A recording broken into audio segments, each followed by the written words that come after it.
so much for joining us this evening.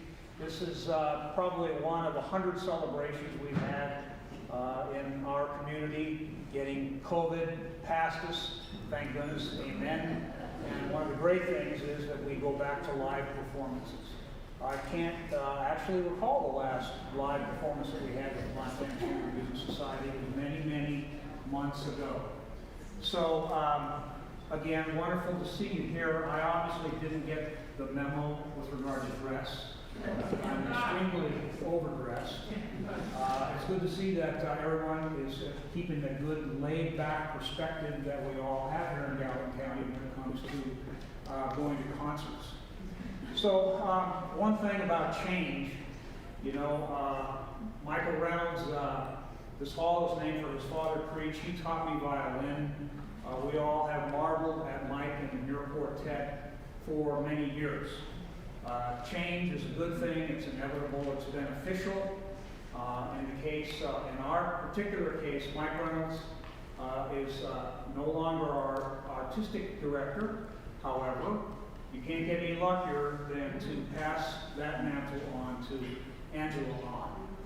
So, without further ado, I'm going to introduce Mike. He's dressed a lot, again, much more appropriately here with regards to the Roseland audience. I thought it would be appropriate, though, because of the unique format that we have here this evening, that Mike, who knows Mr. Wolf well, would come out and introduce him and say a few things about the performance that you're about to witness.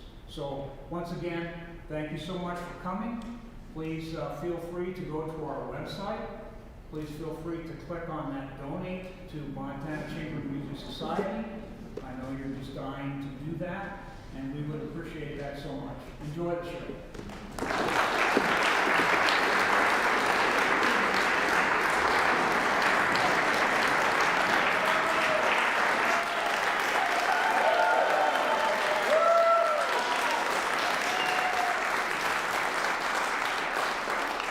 Hi everyone, can you hear me? Yes. I've never had such a fancy mic. It's wonderful to be here in civilian clothing. I did that on purpose.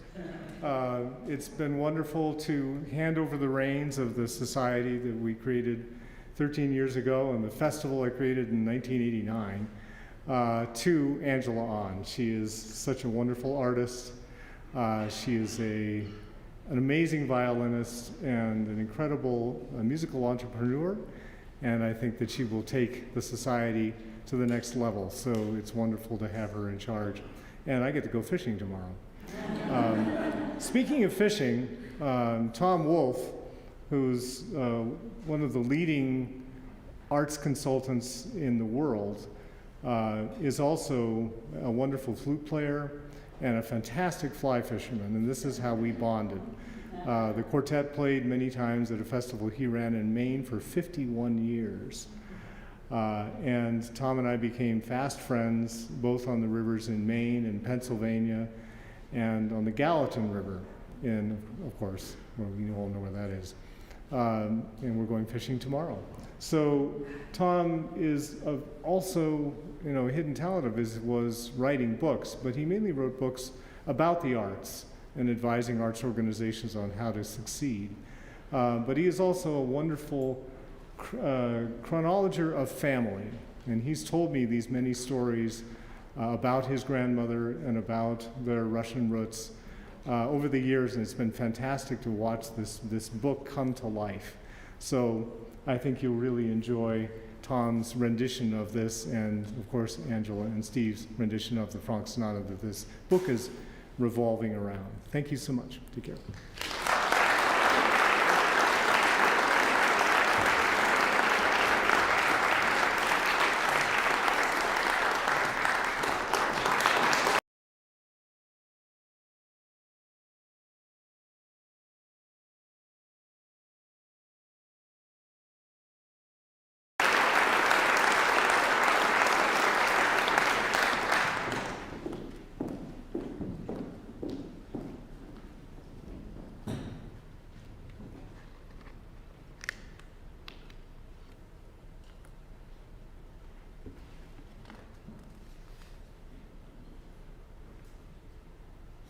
In 1885, the Belgian composer César Franck was completing his sonata for violin and piano. The piece had frustrated him for over 30 years, but this time it seemed he had produced a masterpiece. 1885 was the same year that my grandmother, Leah Lubashutz, was born in Russia. Leah would become a famous violinist, and fate would bring her and the César Franck sonata together many times over the next 80 years.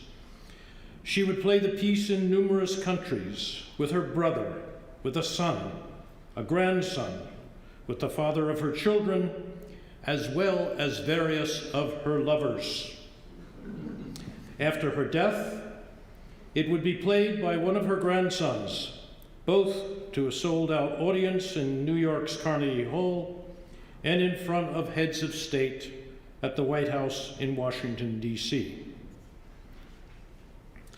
My grandmother, Leah Lubashutz, was born in Russia, in the city of Odessa, part of what was called the Pale of Settlement, a large strip of land where Jews were permitted to live. It was not an easy life, and there were only two ways for Jews to get beyond the pale, as the saying goes, that is, to escape to a better life in places like Moscow. One way was to make a great fortune. But Leah's father, Saul, was a humble violin teacher, and her mother, Catherine, or Giddel, as everyone called her, ran a modest business buying and selling pianos. Leah's grandfather, Sergei, was a rabbi, and though there was great respect for this religious leader, he and Leah's parents were all poor. Clearly, money would not get them beyond the pale. But there was another way. Jews who demonstrated musical genius could find a route to that better life. Like many Jewish children, Leah felt pressure and expectations from a very early age. Leah's father, Saul, started teaching her violin when she was 3. She was playing concerts on her tiny violin at age 6. She was taken on by the most important teacher in Odessa at age 8, and by 11, the greatest violin professor in Russia, Leopold Auer, invited her to come to the St. Petersburg Conservatory to study with him. Sadly, the family could not accept. Leah was too young to live alone so far away from home, and neither of her parents could be spared to stay with her in the great city. Her mother could not be the only one earning money and running the household, especially now that there were 2 other children in the Lubashutz family, Anna and Pierre. They too would feel pressure to excel musically. Nor was that all. Mother Giddel could not entrust the piano business to her husband Saul. He was far too honest, spending as much time telling customers what was wrong with her pianos as trying to sell them. It drove her absolutely crazy. 3 years after the St. Petersburg invitation, Leah was a student in Moscow.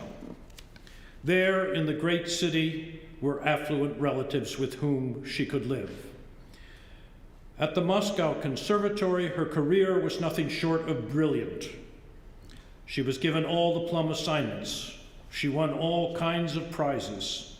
She was excused from many of the required subjects to focus on her violin playing, and she was given a rare Italian violin on which to play. And she was the student chosen to perform when the legendary Belgian violinist Eugene Ysaÿe came to Moscow. This was the man to whom César Franck had dedicated his great sonata for violin and piano. When Leah heard Ysaÿe play the piece for the first time, she was bowled over and thought it one of the most beautiful works she had ever heard. When she played for Ysaÿe, he was so impressed that he invited her to come to Belgium so he could teach it to her. In the meanwhile, he said, He would help her acquire the music so she could begin learning the piece on her own. So ends the introduction to our story, and here is the introductory movement of Cesar Frank's sonata.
By the time Leah graduated from the Moscow Conservatory, she had won the coveted gold medal, and her name was engraved in gold on a marble plaque outside the concert hall.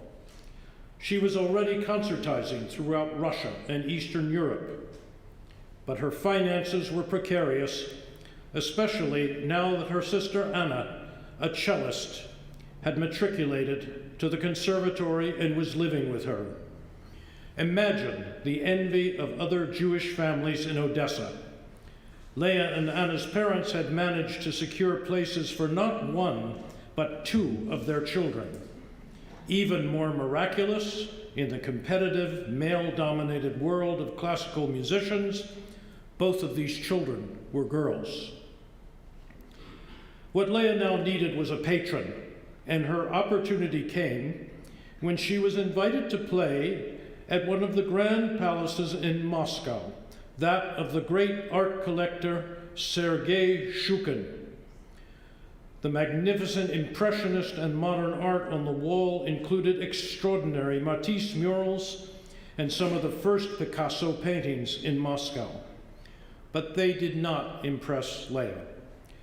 All she could say to her family many years later was that the palace was full of those crazy paintings. About 60 people gathered to hear Leah. She noticed some latecomers, including a man who seemed to attract everyone's attention.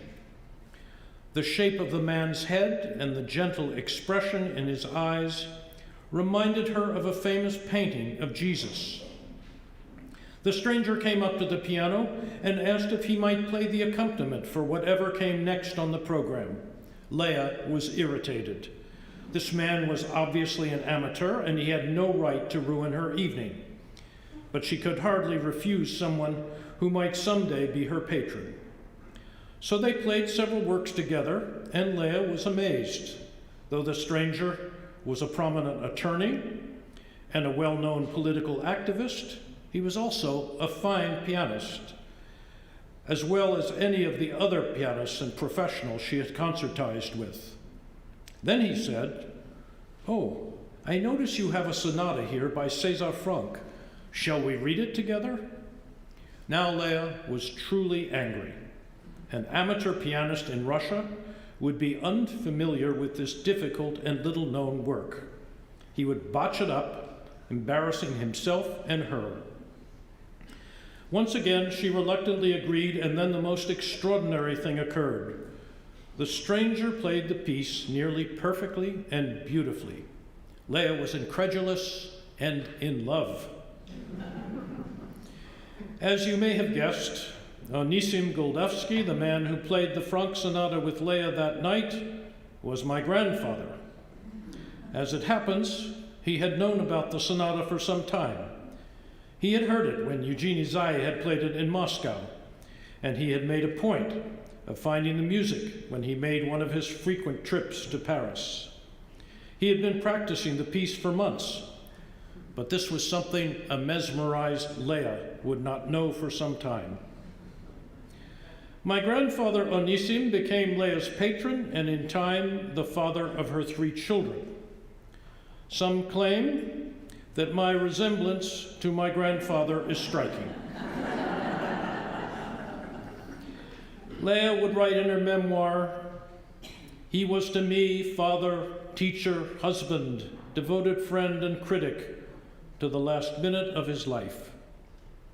All true, except for one startling fact.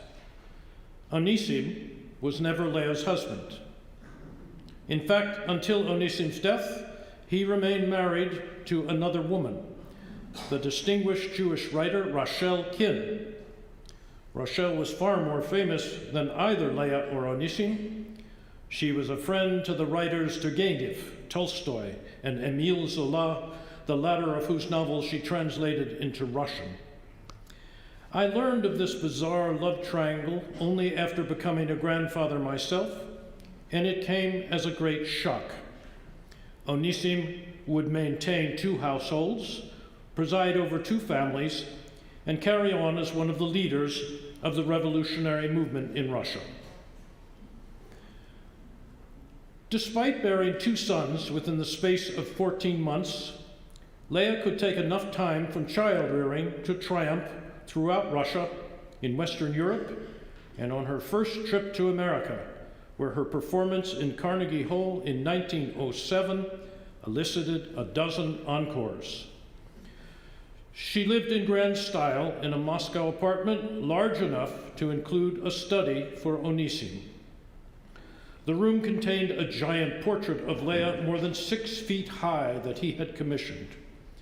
The apartment also had space for their 2 sons, as well as Leah's sister Anna, and her brother Pierre, a talented pianist who also was accepted at the Moscow Conservatory and had joined his sister in the great city. Leah's brother Pierre was quite the ladies' man, and it turned out that he spent far too much time on his escapades and was not as conscientious as his sister when it came to practicing. It was something of a disappointment to the family when it came to graduation honors. Though Pierre too won a medal at the conservatory, his was only silver, which would have made most relatives deliriously happy, but not the ambitious Lubashutz clan. Nevertheless, the 3 siblings formed the Lubashutz Trio, which became one of the most famous musical groups throughout Russia. During one fall and winter tour alone, the trio played over 50 cities, covering 1,800 miles north to south and an equal distance east to west. Prior to that tour, among their most important appearances was at the writer Leo Tolstoy's memorial service in Moscow. My grandfather Onisim Goldovsky's wealth brought a luxurious lifestyle to Leah and her extended family. They are pictured here in a rare family photograph with Onisim driving his fancy motor car. Leah is in the front seat. Their 2 sons, Boris and Yuri Goldovsky, are in the foreground, and Leah's brother Pierre is in the back seat. It was one of the last moments of the opulent lifestyle that the family had briefly enjoyed.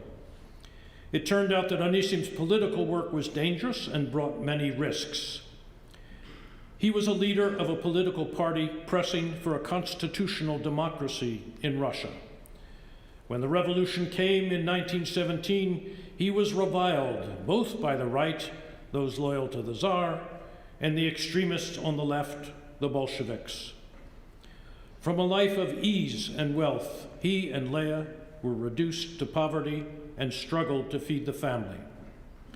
The younger of their 2 sons, my uncle Boris, helped, even though he was still a child, by playing concerts with Leah for workers' organizations. Dressed in his sailor suit, he was popular with the workers and was often invited to play solos. He would brag throughout his life that even as a 10-year-old, his solos brought in extra herring and potatoes and helped feed the family. And now a 3rd child was in the picture, my mother, Irina, who later went by the name Irene.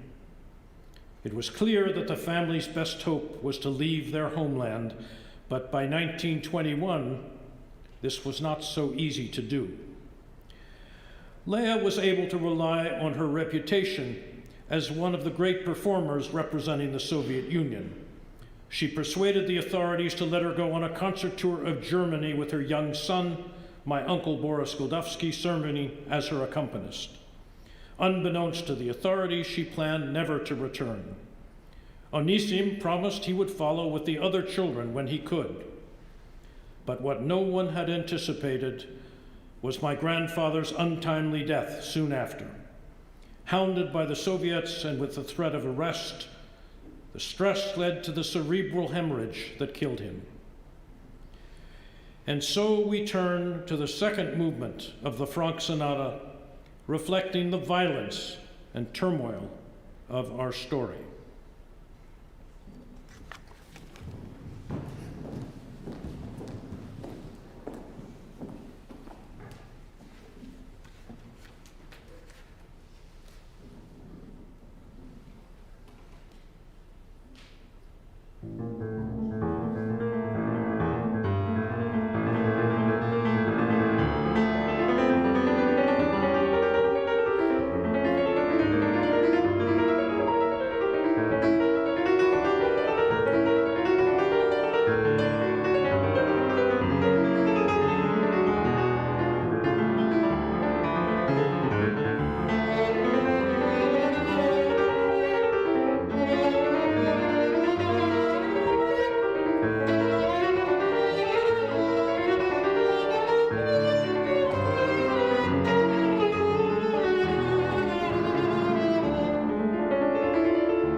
Leah was now in Berlin with her son Boris, but her other two children, Yuri and 3-year-old Irina, were still in Moscow. Leah's parents looked after them. So did Leah's sister Anna and Anna's physician husband, Nikolai Sharasevsky. But there was tension between the two sisters and the two branches of the family. Anna's husband was loyal to the new regime, and Leah was now considered an enemy of the state. There was no way she could go back to fetch the children. So once again, Leah had to be creative. She persuaded someone in the German diplomatic corps to fetch Irina, instructing him how to pretend to be the girl's father. His diplomatic passport would make it easier to cross the border with Irina. Leah had chosen her candidate for this caper more widely and more wisely than she knew. Years later, a CIA file in Washington, D.C. revealed that the man had been a career spy. In Moscow, Leah's mother, tipped off to the plan to get Irina out of Russia, prepared the little girl for the trip, ripping up the sofa to make a warm coat for the child. She coached the now 4-year-old to call the stranger Papa. All Irina remembered about the trip years later was that scratchy coat. Once she arrived in Berlin, looking rather forlorn, Leah immediately transformed my mother into a pretty, well-dressed girl. For Leah, Irina's appearance, like her own, was of paramount importance.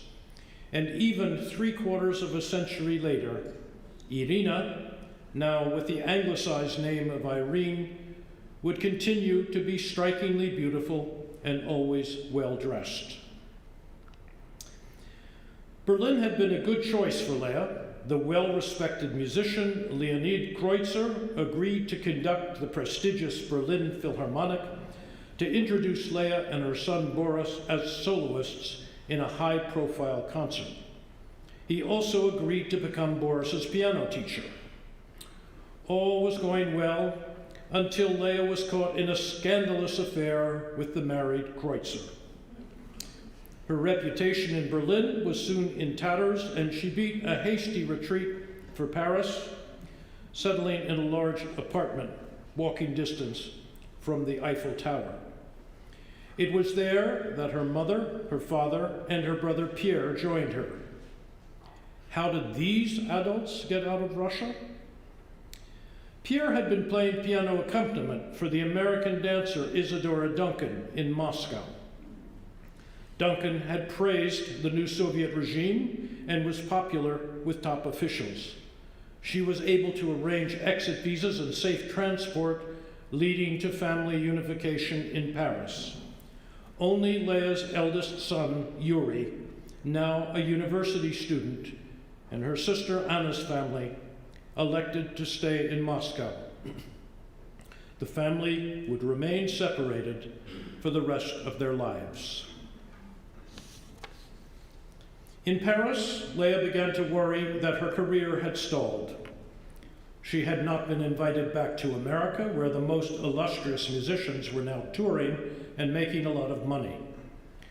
Nor had she appeared in the most prestigious hall in Paris, the Grand Opera House, Palais Garnier.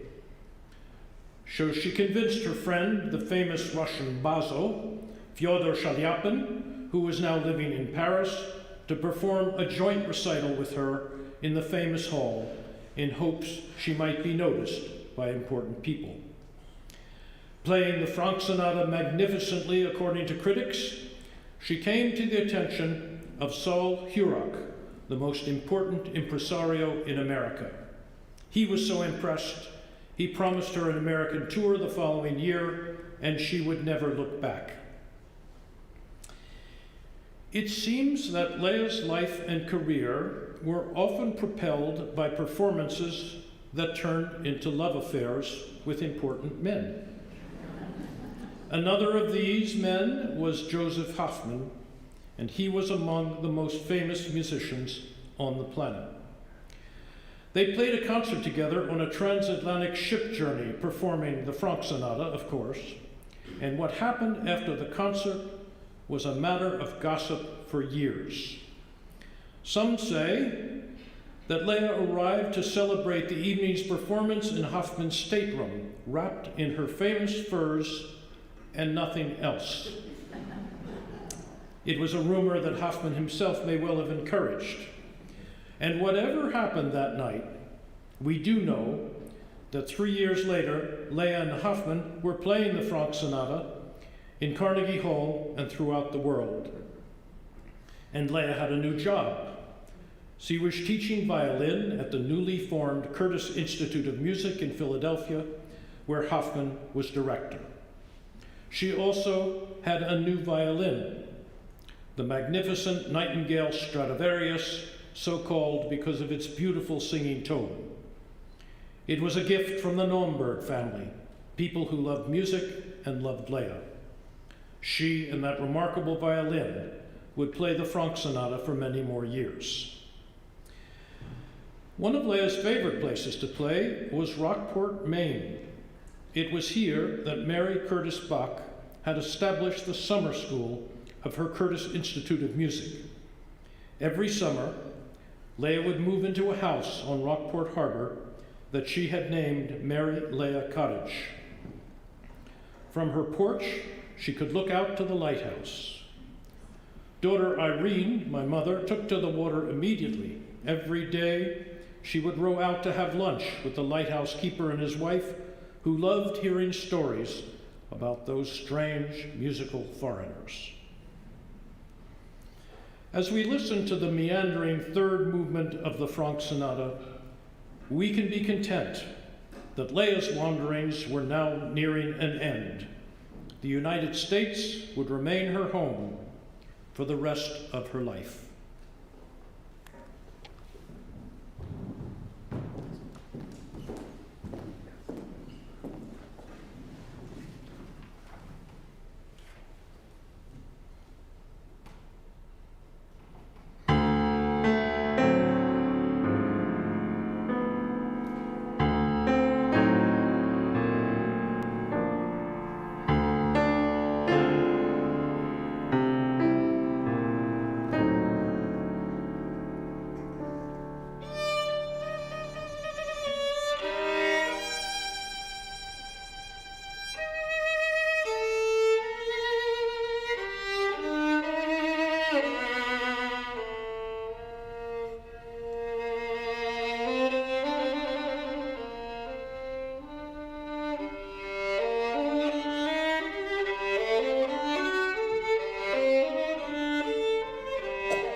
In many biographies of famous musicians, the final part of the story is in some ways the least interesting.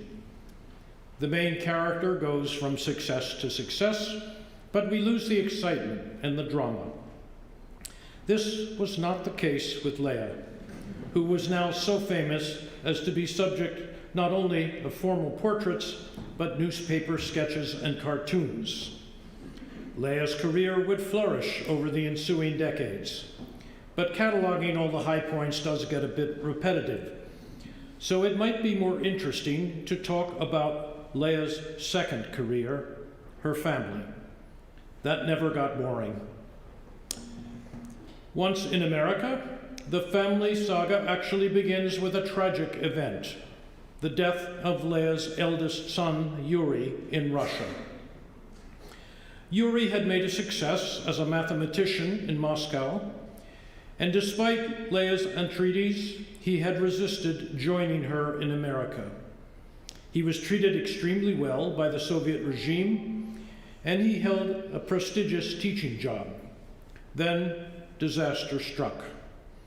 Climbing one of the tallest mountains in Russia during a summer holiday in 1931, Yuri was caught in an avalanche and killed at the age of 24, leaving a child who was less than a month old, Leah's first grandson, who she would never live to see. Son Boris Goldovsky was luckier. He joined his mother first as a student at the Curtis Institute of Music. In addition to his piano playing, he became a conductor, an opera impresario, stage director, and pedagogue. The conductor Serge Koussevitzky, who had known and worked with a family in Russia and now led the Boston Symphony, invited Boris to head the opera department at Tanglewood in the Berkshires during the summer, while Boris headed the opera department at the New England Conservatory during the winter months. At Tanglewood, Boris worked with composers, including Leonard Bernstein on his opera Trouble in Tahiti, and with the English composer Benjamin Britten on operas that often received their US premieres at Tanglewood. Boris also became a commentator for broadcasts of the Metropolitan Opera, where many of his students went on to sing. He started his own opera company, for which I had the pleasure of playing in the orchestra for many years, and he ended his career heading the opera department at his beloved alma mater, the Curtis Institute of Music. Daughter Irene was another matter entirely. Leah had hoped Irene would become a ballet dancer, but one evening, the dancer Isadora Duncan came to visit while the family was still living in Paris. Irene danced for her, and Duncan declared Irene entirely without talent. From then on, Leah's mission was to find her daughter a well-to-do husband. The search turned up Billy Wolfe. Judging from the fact that he spent his weekends fox hunting on horseback, he seemed suitable. The marriage ceremony was quite lavish. Irene looked magnificent in her extraordinary wedding attire, and the music was supplied by the man who some claimed was the world's greatest pianist, Joseph Hoffman. Leah's brother Pierre married one of his Parisian piano students, Zhenya Nemenov, and formed the duo piano team Lubavitch and Nemenov, the only such group to perform under the great Arturo Toscanini. Sometimes Leah's son Boris joined them on their tours, playing piano and conducting. So did their beloved dog, vodka, Pierre's favorite drink. In one well-covered concert, the dog escaped from the dressing room and made an unplanned appearance on stage during the concert. The applause at the end of the piece was replete with many bravos, and the reviews of the dog's performance were quite positive. Leah's sister Anna remained in the Soviet Union.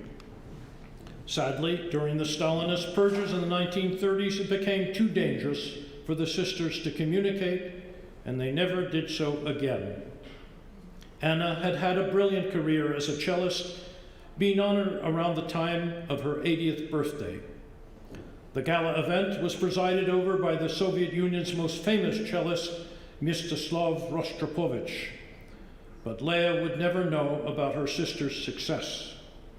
Similarly, Anna would not know about the gala honoring Leah's career when she played her beloved Nightingale Stradivarius violin in public for the last time at the age of 70. As important as these family members were in her life, Leah was worried about her legacy. Certainly there were her students at the Curtis Institute. They were doing well and establishing successful careers. 6 were in the Philadelphia Orchestra alone. 2 more served as concertmasters of important orchestras. But what of her own family? Would any of them carry the musical mantle? Well, let's put this question to rest right now. If someone were to ask me whether there were still active musicians performing in Leah's family, I would point out that the very night I presented this program for the first time, Leah's great-grandson, Ira Wolf Tutan, was performing in Budapest in Eastern Europe as the bass player with the highly successful rock band, Yesayer. True, it wasn't Leah's kind of music, though you could be forgiven for thinking she had liked contemporary popular styles. Once after a concert, she was asked what she thought of the music of pop singer Frank Sinatra. "Oh, I love it," she answered. The family was puzzled, until it turned out that she had confused Frank Sinatra with the Frank Sonata.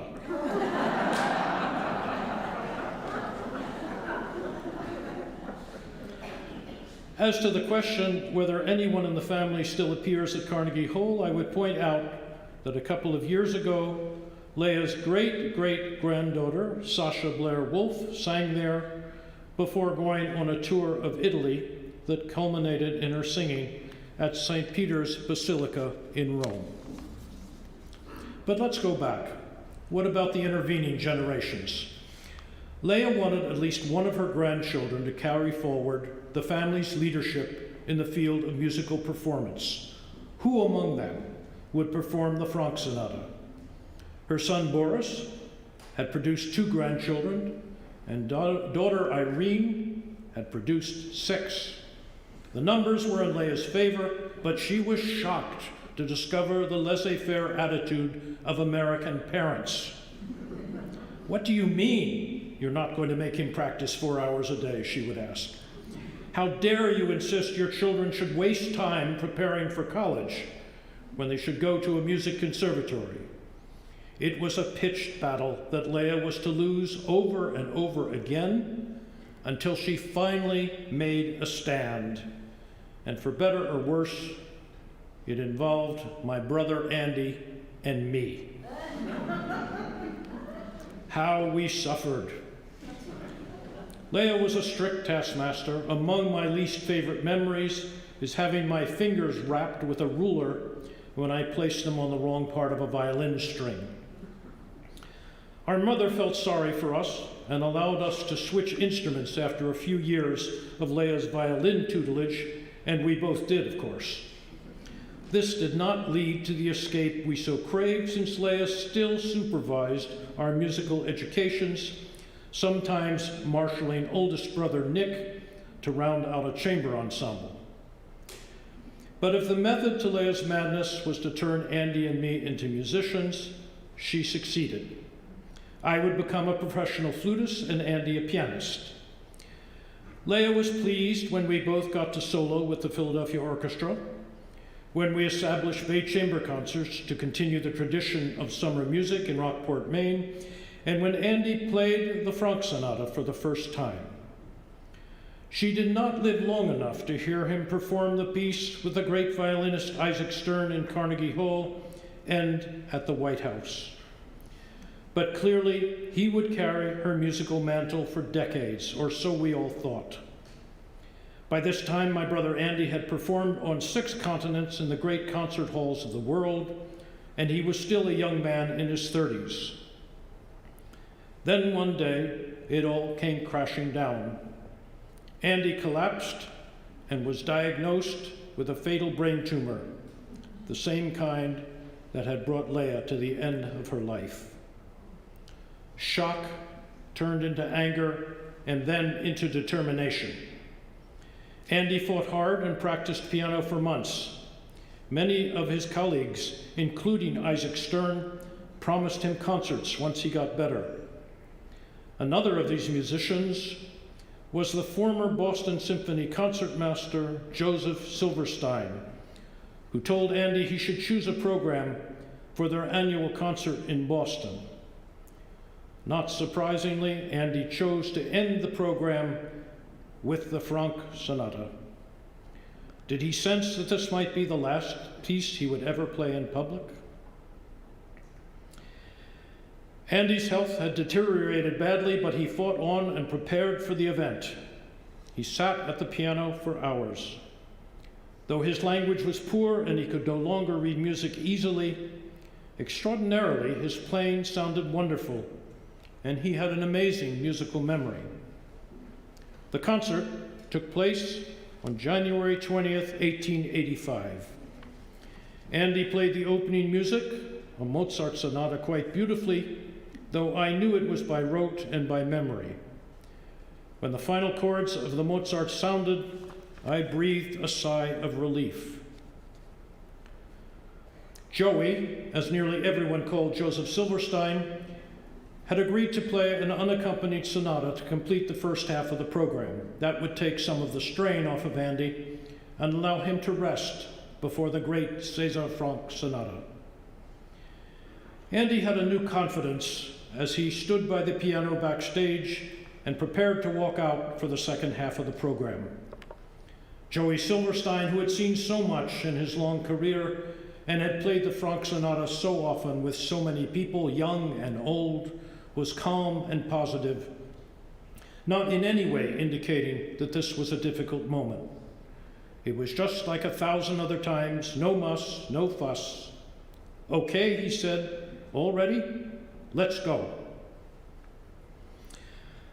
All I could think about during the first movement of the Franck sonata were the many difficult passages in the second, which you heard earlier this evening.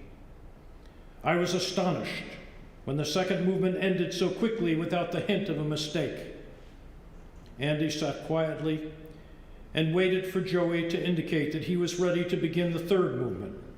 Again, I worried, not about the third movement, which was fairly easy, but about the finale. One of the most difficult passages in the whole sonata comes at the very end of the piece. When played perfectly, it is triumphant. When botched, it ruins everything that came before. I sat, waiting, as the two musicians paused before beginning the fourth movement finale. And then it began, one of the most beautiful melodies ever written. No matter what happened, Andy had gotten this far. I thought of the famous family photograph, the one that included our grandmother, Leah, her brother Pierre, her son Boris, and my grandfather Anisim, all of whom had played this sonata in better times.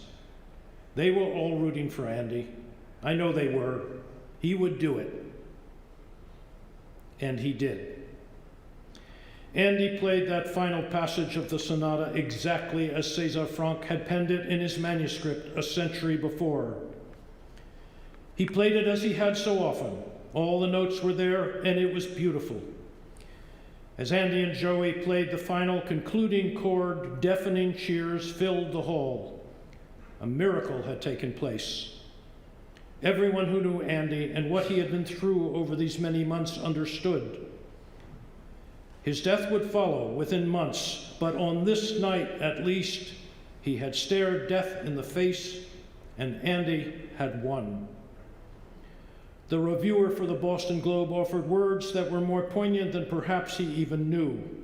He wrote, "Wolf's playing came about as close to perfection as a mortal can hope to attain." For the family, Andy's concert that night meant something else too.